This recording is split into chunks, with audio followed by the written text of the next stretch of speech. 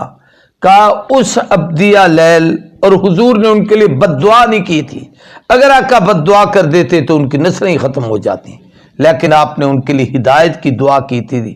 آج 1400 سال 13 صدیاں گزر گئیں، 14ویں صدی میں جا رہے ہیں۔ اس نے کہا آج میں وہاں سے طائف سے اٹھ کر آج آپ کے پاکستان میں، آپ کے شہر میں، آپ کے اس علاقے میں، خانپور رحیم یار خان میں آپ کو دین کی دعوت دینے کے لیے آیا ہوں۔ میں اس عبدیہ لیل قبیلے کا فرد ہوں، میں یہ خود نہیں آ کے کھڑا ہوا، یہ محمد کریم کی طائف والی وہ ہمارے حق میں رحمت کی دعا تھی، جس کی نسبت سے اللہ نے مجھے ایمان کی دولت نصیب کیا ہے، اور آج میں داعی بن کے وہاں سے یہاں پر آیا ہوا۔ تو میرے محترم دوستو، نبی کریم صلی اللہ علیہ وسلم کا یہ واقعہ اس مہینے میں پیش آیا، اور پھر اس کے ساتھ اس واقعے کے ضمن میں کئی چیزیں اور بڑی عجیب تھیں۔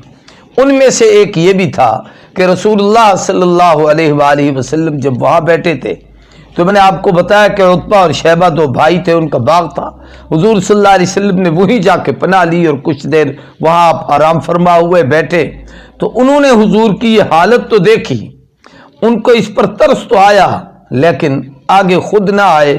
اپنے غلام عداس اس کا نام تھا، اس کو انگوروں کا خوشہ دیا کہ جا کر اسے دے کر آؤ، یہ ہمارے خاندان کے عربی آدمی ہے، عربی النسل ہے، محمد الرسول اللہ صلی اللہ علیہ وسلم۔ چنانچہ وہ شخص آیا،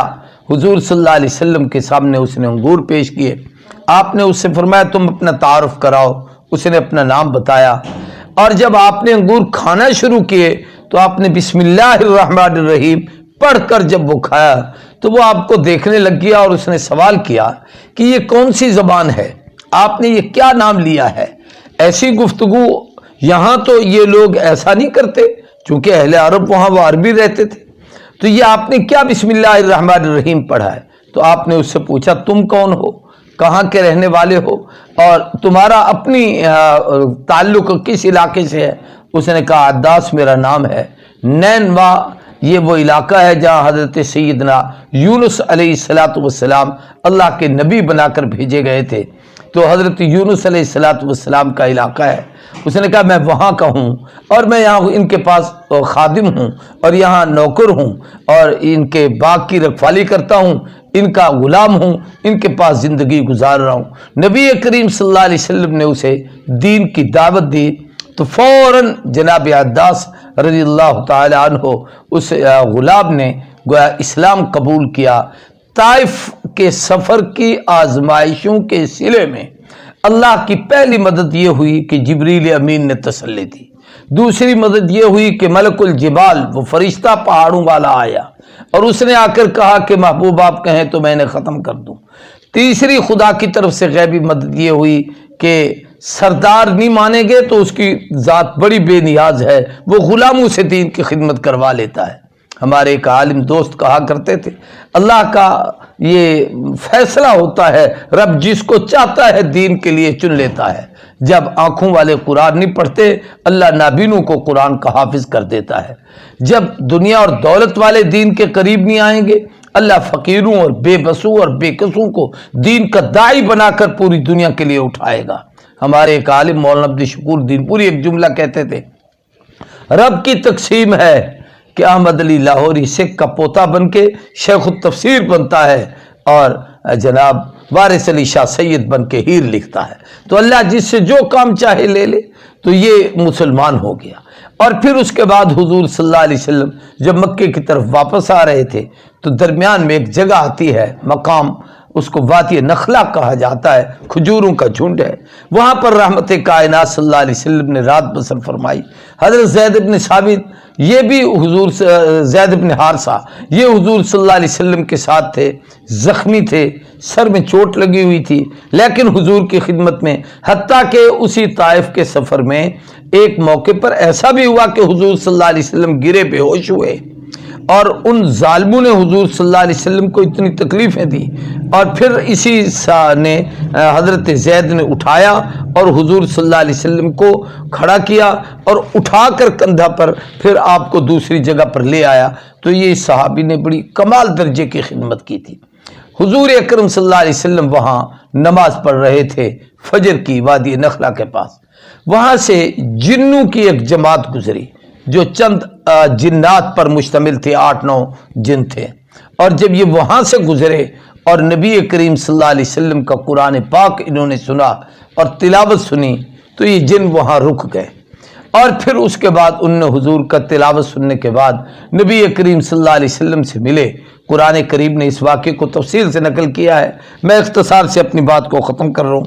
چنانچہ انہوں نے پھر وہاں کلمہ پڑھا، حضور اکرم صلی اللہ علیہ وسلم پر ایمان لائے، مسلمان ہوئے۔ تو یہ اللہ کی طرف سے مدد ہے کہ اگر انسان نہیں مانیں گے تو جن کلمہ پڑھ کر مسلمان ہوں گے۔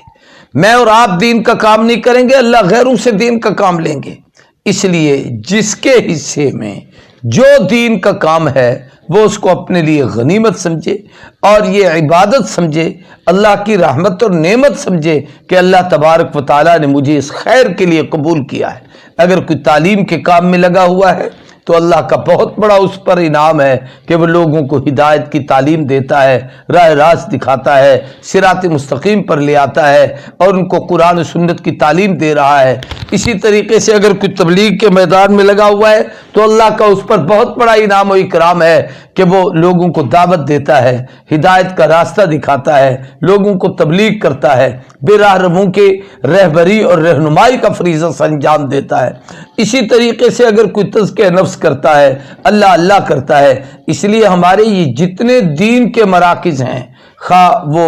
تعلیمی مراکز ہوں، خواہ وہ تبلیغی مراکز ہوں، خواہ وہ ہمارے اکابر اور اسلاف اور بزرگوں کی خانقاہیں ہوں جہاں پر وہ لوگ بیٹھ کر اللہ اللہ سکھاتے ہیں اور لوگ عمریں گزار دیتے ہیں ان خانقاہوں میں اپنی تربیت میں، یہ سارے کے سارے دین سیکھنے اور سکھانے کے مراکز ہیں۔ تو جمادی الثانی کے اس مہینے میں نبی کریم صلی اللہ علیہ وسلم پر جو مختلف واقعات میں سے ہیں، آپ کی سیرت کا ایک صفحہ، ایک ورق یہ بھی ہے کہ آپ نے سفر طائف اس جمادی الثانی کے مہینے میں کیا۔ اس میں آپ پر آزمائش تو بہت بڑی آئی، لیکن اس آزمائش کے بعد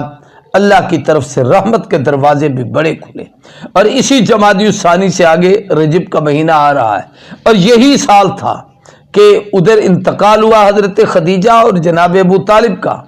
اور ان کی جدائی کا صدمہ وہ رمضان المبارک میں واقعہ پیش آیا۔ پھر حضور اکرم صلی اللہ علیہ وسلم کے ساتھ بنو قریش نے جو معاملات کیے، آپ کو شاعر کہا، مجنون کہا، کانٹے بچھائے، آپ صلی اللہ علیہ وسلم پہ اوجریں ڈالیں۔ آپ نے پھر اس مہینے میں طائف کا سفر کیا، اس سفر سے واپسی پر جنات کی جماعت نے کلمہ پڑھا۔ پھر آگے رجب کے مہینے میں اللہ تبارک و تعالیٰ نے اسی سال آپ کو وہ قربت عطا فرمائی جس کو سفر معراج کہا جاتا ہے، تو وہ عظمت بھی نبی کریم صلی اللہ علیہ وسلم کو ملی۔ آزمائشوں کے بعد، امتحانات کے بعد اب یہ انعامات کے سلسلے پھر اللہ کی طرف سے شروع ہوئے۔ تو جمادی الثانی، جمادی الاخری جس کو کہا جاتا ہے، اس مہینے کا ایک اہم ترین واقعہ حضور اکرم صلی اللہ علیہ وسلم کا یہ سفر طائف ہے، جو آپ کے لیے بڑی آزمائشوں کا سفر تھا، بڑے امتحان کا سفر تھا، لیکن آپ نے اس میں صبر کی بھی کمال کی، تحمل کی بھی کمال کی، اور پھر اپنے آپ کو رب کے حضور عاجزی اور انکساری کے ساتھ پیش کرنے میں بھی کمال کی، اپنے مالک سے محبت اور اس کی رضا پر رضا، اس کی رضا پر راضی ہونا اور اس کے مرضی کے مطابق اپنی زندگی کو بسر کرنا، اپنے رب سے خوش رہنا ہر حال میں کہ جس حال میں رکھے وہ حال اچھا ہے، اس کا اظہار یہ نبی کریم صلی اللہ علیہ وسلم نے اس مہینے میں فرمایا۔ اور پھر اس میں اللہ تبارک و تعالیٰ نے جنات کو ایمان کی دولت نصیب فرمائی۔ یہ تمام تر واقعات اس جمادی الثانی کے مہینے کی نسبت سے ہیں، اس حوالے سے میں نے کچھ باتیں عرض کی ہیں۔ اللہ ہم سب کو عمل کی توفیق عطا کرے، اور حضور صلی اللہ علیہ وسلم کی سیرت کا یہ پہلو کہ دین کی دعوت دیتے ہوئے مصائب، آلام، دکھ اور تکلیفیں آئیں تو ان کو برداشت کرنا ان پہ حوصلہ رکھنا، اللہ کی رضا پر راضی ہونا، حضور کی سیرت کے اس پہلو کو عملی زندگی میں لانا، اللہ ہم سب کو اس کی توفیق عطا کریں۔ وآخر دعوانا الحمدللہ رب العالمین۔